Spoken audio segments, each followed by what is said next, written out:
an original. From Story Studio Network. Once around the park, James, and don't spare the horses.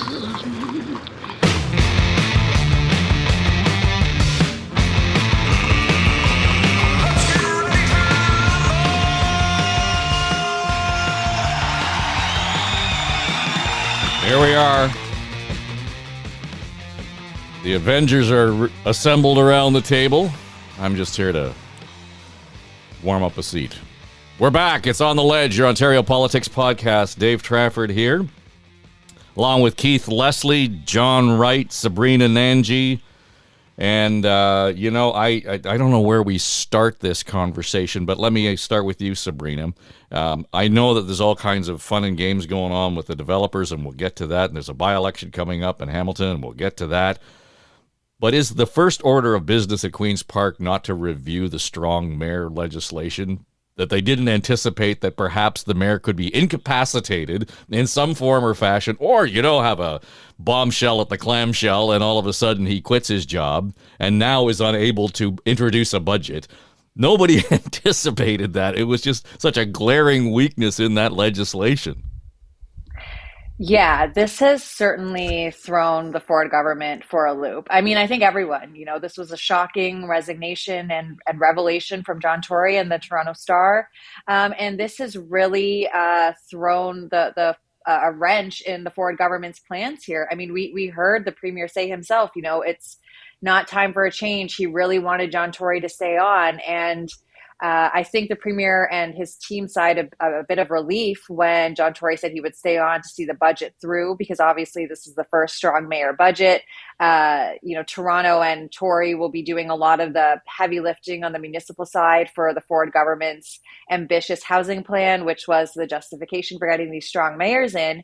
But there's, I guess, a lot of uncertainty on the horizon because John Tory confirmed he will resign as of today. It's Friday when we're chatting, and this kind of leaves a lot of possibilities of where this could go in Toronto. And as the premier said, in his view, if a lefty mayor gets in there, democratically elected by the people of Toronto, it's going to be an absolute disaster for the city. And so look, the PCs have skin in the game here.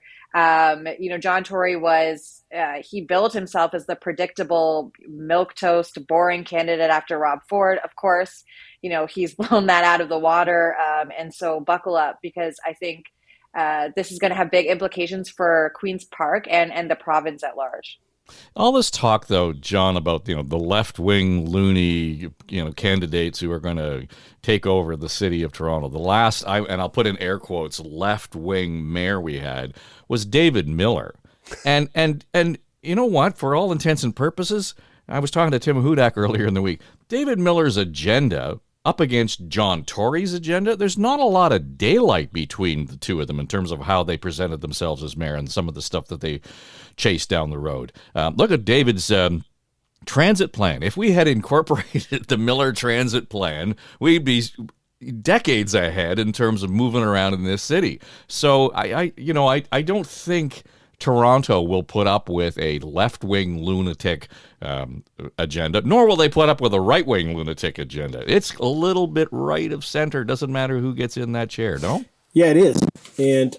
But I think, Dave, one of the issues that we're not talking about that bleeds into some of our provincial discussion is really about the deficit that the city has. And I'm fascinated to listen to commentators outside of this group who, when, talking about John Tory and talk about his legacy, before he even resigned or said that he would resign, when he got, people would be talking about, well, the mayor could have done this or he could have done that. I mean, I don't know about you, but I think one of the most serious issues is the deficit in the city. And I don't know how you kind of have a budget debate where nobody really asks any questions about it. How are we going to get out of this? Like, there's nobody who is dealing with this. There was a hint when they started talking about property tax raises in the city. And people, and some of the councillors said, yeah, but we live in a city of millionaires. And the reality is we don't live in a city of millionaires. We live in a city where houses are worth $1 million. A lot of people who are retired may be living in them, but the property taxes alone, for every point, I think gets an extra $39 million worth of revenue. I was listening to that part of the debate, but it's just a strange situation. So I don't know, given that, what promises all of these people are going to be making. Like, just as an example, we're dealing with, $1 billion at least, maybe $1.5 billion, that if you look at everything, that the city could be in the hole. And there was a debate at council about taking, $700,000 or $800,000 away from the police budget and moving it over so we could get homeless shelters and warming and things like that. My God, I mean, they spent an hour on that, and there was virtually no discussion about where is the province going to put its money. When are they going to come to the table? Like, I didn't hear Dave. Go ahead, but I heard Mike Cole on that really strongly, and talking specifically about where the federal government and where the provincial governments have obligations to the city, where they, for example, refugees for the feds, and it's some extraordinary amount of money, like $300 million over 2 years, and the feds have not paid the bill yet, and nor have they come to the table for the current year to say we agree to even talk about this. So I hear what you're saying, but I'm not sure that the city councils, as they are constructed, are able, though they don't have the capacity to deal with the debate that you're talking about. That's the frustration, isn't it? But I want to throw it back to the panel, because even I would say the media in this city, when they talk about property tax rises and things like that, nobody's invoking the issue that the province and the federal government are standing on the sidelines. Like, I just don't hear it. There's no call to embarrass the federal and provincial governments into acting. We see that the provincial government is saving probably a lot more on its budget outline than it said it would. So there's some money right there. But I find it amazing that it's not the center of attention, where those levels of government are being pressured to put the money into Toronto, because that then leads into, well, who's going to run the city?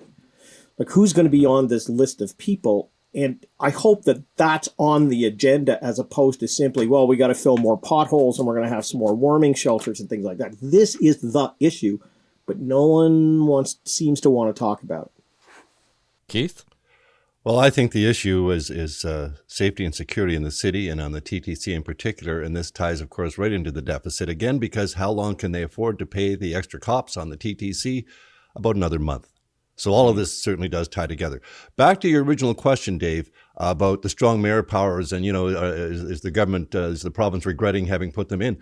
Premier Ford was asked about this, and he said no. He doubled down. He said he wants to expand them. Now, I'm not sure if he wants to expand them in giving the mayors of the two, Toronto and Ottawa, more powers. I think it's the other way around. He wants to give those powers that he's given to those two mayors to other mayors around the province. So he's saying no. And he's all about democracy. The voters can choose here. So I guess my wondering now, and my question about all this is, will John Tory run in the by-election? Because he was given such pressure to stay in the job. I don't think he will. I obviously don't think he will. He's sticking to the man of integrity. I made a mistake. I screwed up. I apologize. I'm taking the responsible action and walking away. I expect he will continue that. But we saw the draft movement to have him rescind his resignation, as it were. I imagine those same people will be pushing him to, run in the by-election. Do the Sheila Copps thing. Stand on your principle. And if the voters judge that you're fair enough to come back in, it's an argument will be put to him. I don't think he should follow it. I think he's done the right thing. At 5 o'clock on Friday today, he will be leaving office. Someone will clean the eggs off the window that were thrown up there this morning. I guess it's taken this long for somebody to egg the mayor's windows. I mean, seriously, that's what occurred to me this morning. It's a fair shot. It's only 2 stories. I mean, that's right. Anybody with a bit of an arm can do it. So that was interesting. The shock of the mayor's resignation, the shock of the mayor's behavior, I guess, but the shock of the resignation in the end has thrown everything into turmoil, because let's face it, I mean, the province's housing program is based in a huge part around the GTA, and who's going to run the city of Toronto? How smooth is it going to go? That's what I think the premier is referring to, is how collaborative he can work with John Tory. Well, we saw that.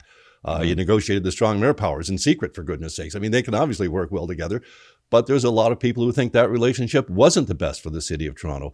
So it's a chance for voters to have, someone new here. But I don't know. I think Mayor Mitzi might be Premier Ford's worst idea, but I'm not so sure the people of Toronto would feel that way. I mean, it's wide open right now, and I don't see any front runner stepping up to say, it's an obvious that we would declare the obvious heir apparent to Mr. Tory. I just don't see that person right now. Well, the name that popped up right away was Anna Bailau, who was, heavily into the housing portfolio, and that was one. But I'm told that a significant number of Tory's staffers have already walked across the hall and said, they're in her room. They're ready to support her.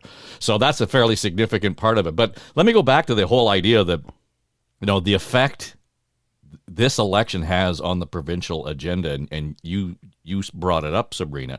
And the first thing that I heard right away was that the province is going to want to appoint, and I put that in air quotes, the next mayor of the city. How much conversation is there seriously going on about Michael Ford? I think that's a bit of a non-starter, Michael Ford. I mean, obviously their speculation is varying widely and wildly right now. There's a lot of talk. It seems like everything is on the table and being entertained, at least, in the Premier's office right now. But in terms of Michael Ford, his nephew making the jump back to City Hall, I don't think that one's going to happen. He's got a minister's position now. Having another Ford back at City Hall, I'm sure the Premier wouldn't mind that, but it seems really unlikely. There was also talk about Stan Cho. There was a lot of Tories, who wanted him to run. He's now said he's not going to do it. But there's a lot of name dropping happening with the Conservatives at Queen's Park. You mentioned Anna Bailau, Nick Huvalis, PC pollster and campaign strategist is supporting her. I also heard a rumor about Tom Allison, a veteran Liberal organizer who's run campaigns before.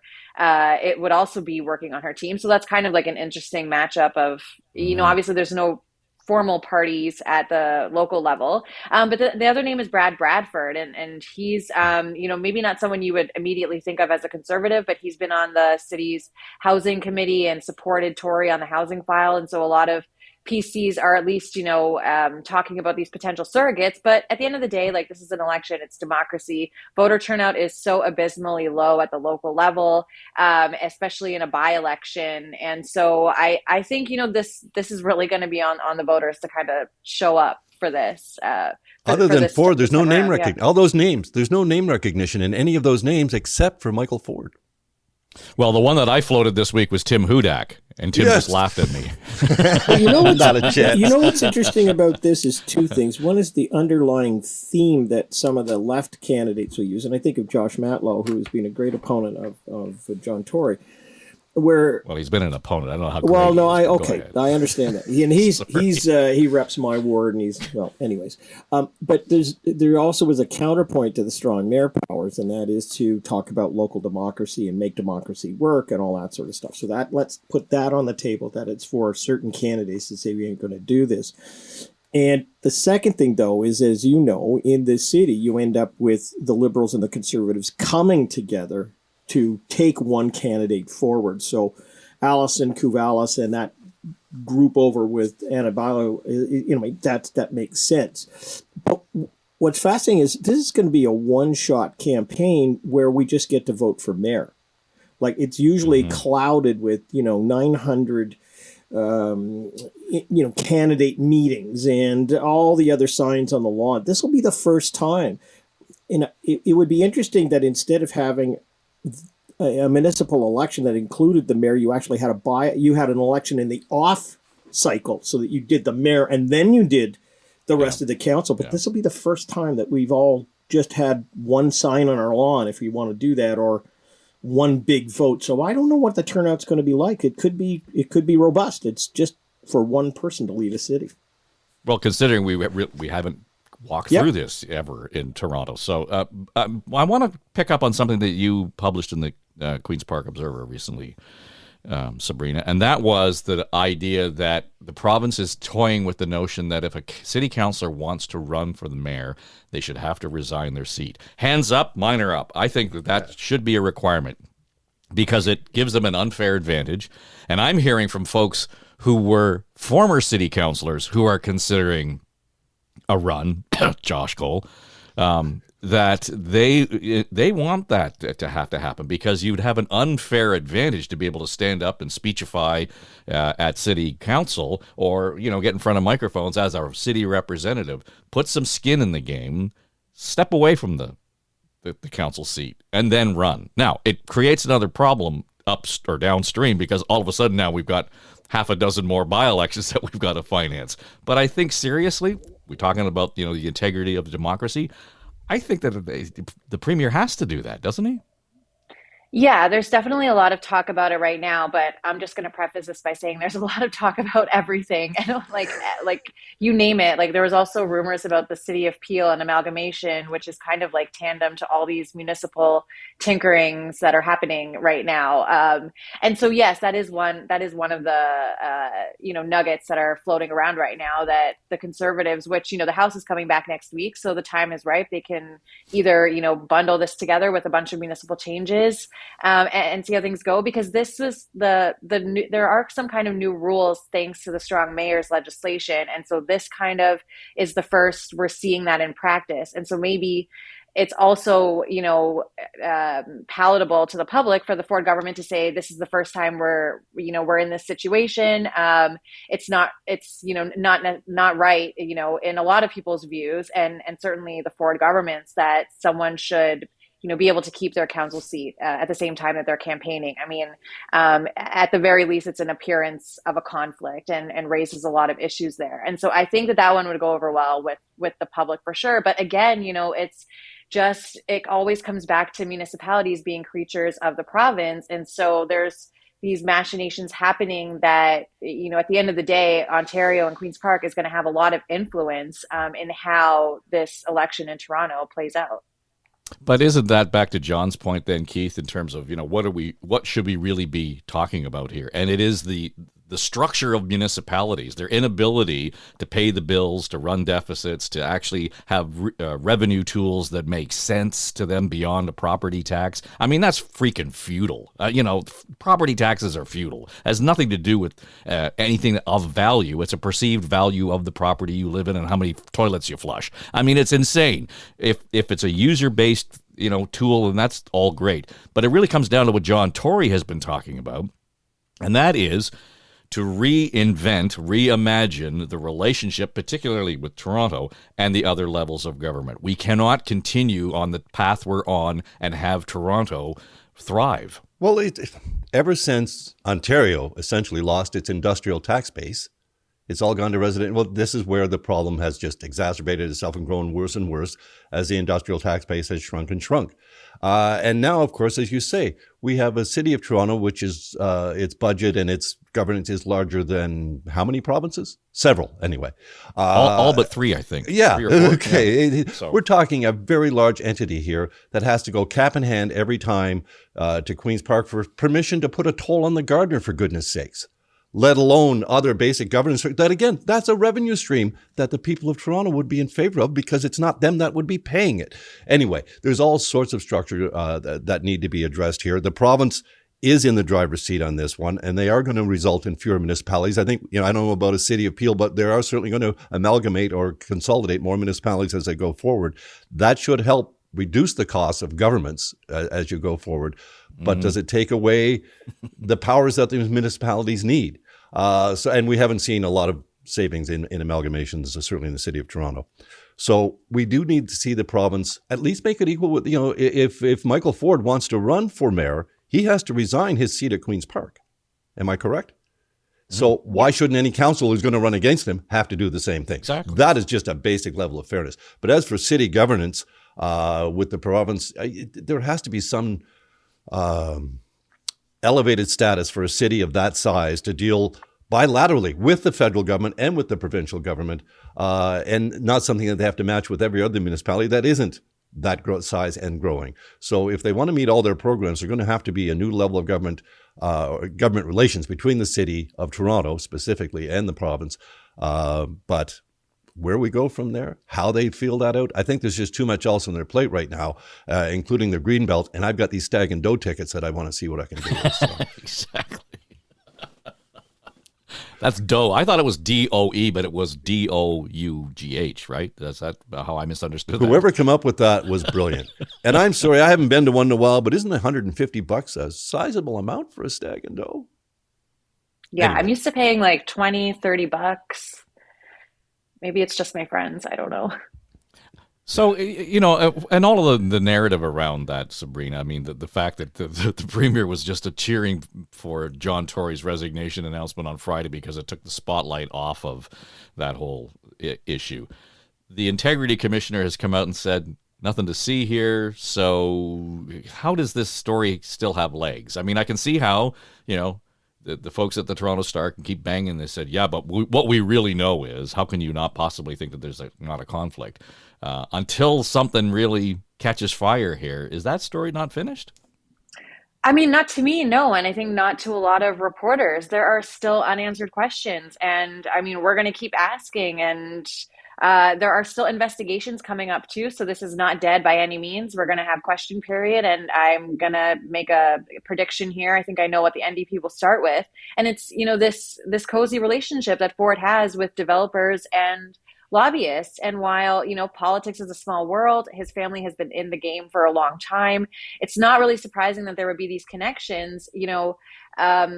Ford kind of used that line as his defense, saying, I know the rules, I know what's kosher and what's not. But at the same time, he should know that these rules are in place for a reason. And I will say, like, in my view, our integrity commissioner does not have a lot of teeth here. And so Ford, went to the integrity commissioner for, 4 months or so after the fact, after reporters started asking questions about this, to just kind of get the A-OK from the ethics watchdog. And he did get that. But at the end of the day, that's only really based on what Ford divulged to him. None of that is public. Ford could choose to waive the confidentiality. He doesn't seem like he's willing to do that.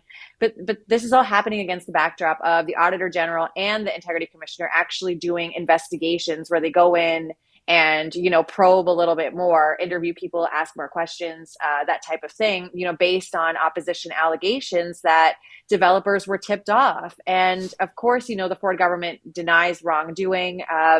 But this is not a dead issue by any means. There's still a lot of questions. And at the end of the day, it's just horrible optics. And the premier should know that because of his experience in politics. The appearance of a conflict of interest is almost just as bad as, this mafia scene of developers and lobbyists being at the Ford, Ford's daughter's wedding.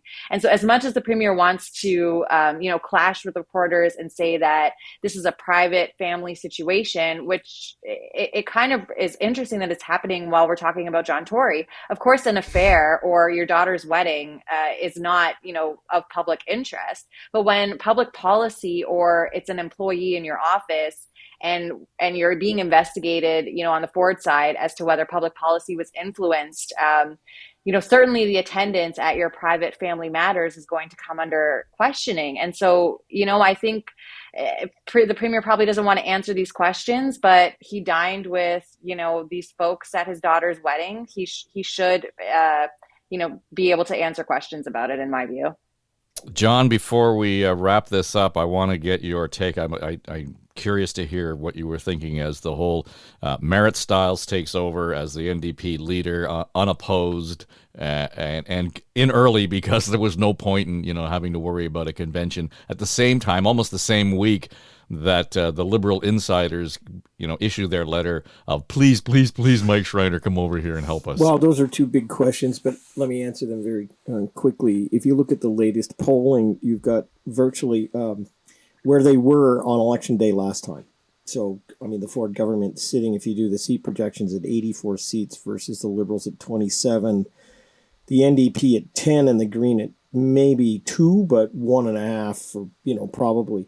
So, from a landscape point of view, nothing has changed. And secondly, when there is an election, everybody looks at the leader and the stature and how the party has performed. So I don't think we can judge the NDP right now based on where they are. And secondly, the Liberals, are sitting in second place with 25% of the vote. I mean, people would have thought that maybe the last Liberal leader would have done better than they did, but we don't know who it's going to be, so we're not really sure. I think it'll be an interesting performance debut. I mean, it's all about how you are perceived in the House and then how that projects into the interviews that other reporters will do. So everybody at Queen's Park will have their eye on her in terms of how she performs in the House, and I'll be interested after the next, after a couple of weeks, seeing how this goes. But I don't really know what to say other than I don't think people are tuned into Queen's Park right now at all, and so maybe most of them don't even know that she's leader.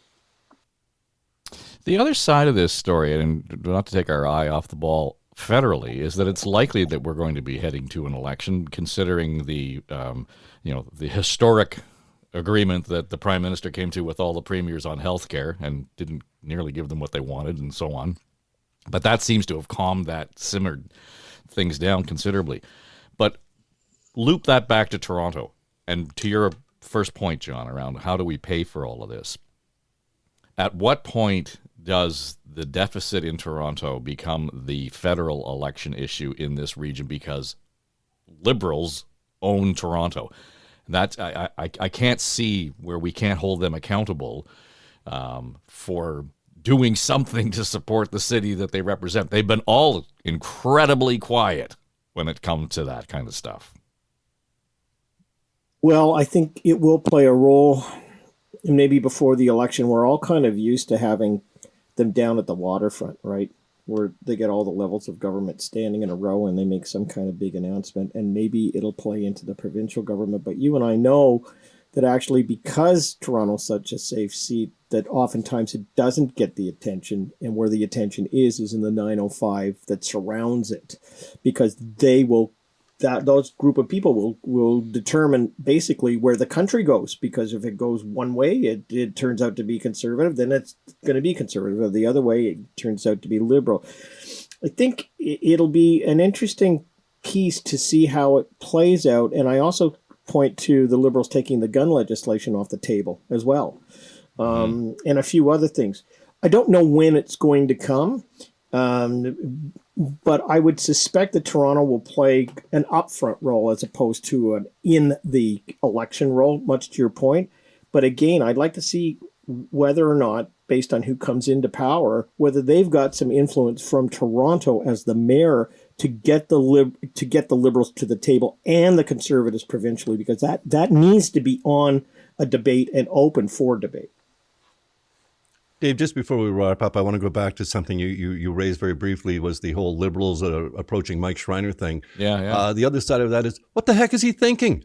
Why hasn't he shut this down already? Yeah, I mean, lingering way too long. Way too long. Take a couple of days to give it the considered thought. Even that was a bit of a shock because he'd up till that point been firm and no, I'm a Green. Now, I understand when you watch the federal Greens literally implode, blow up, and now we got two. What?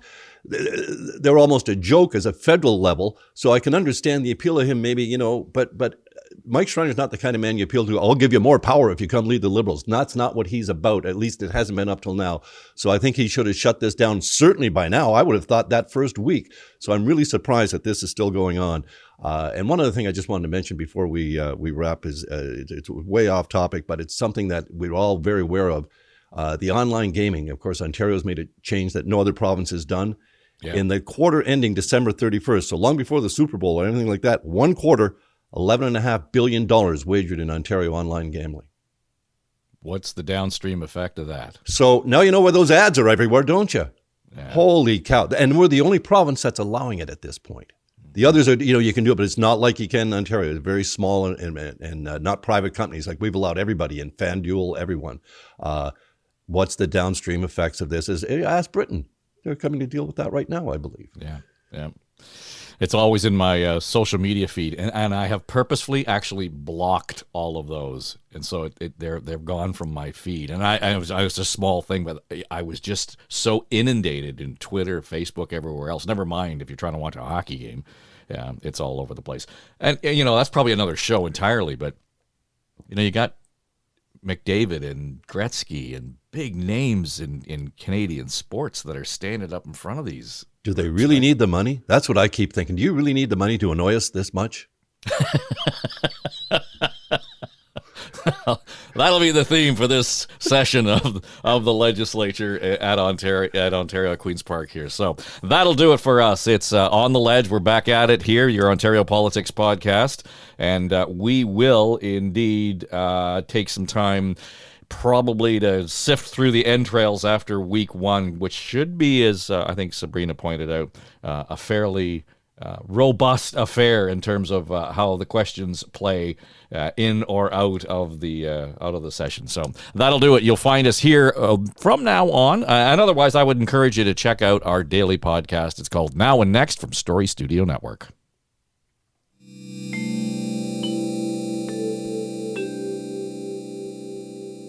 This is SSN. Story Studio Network.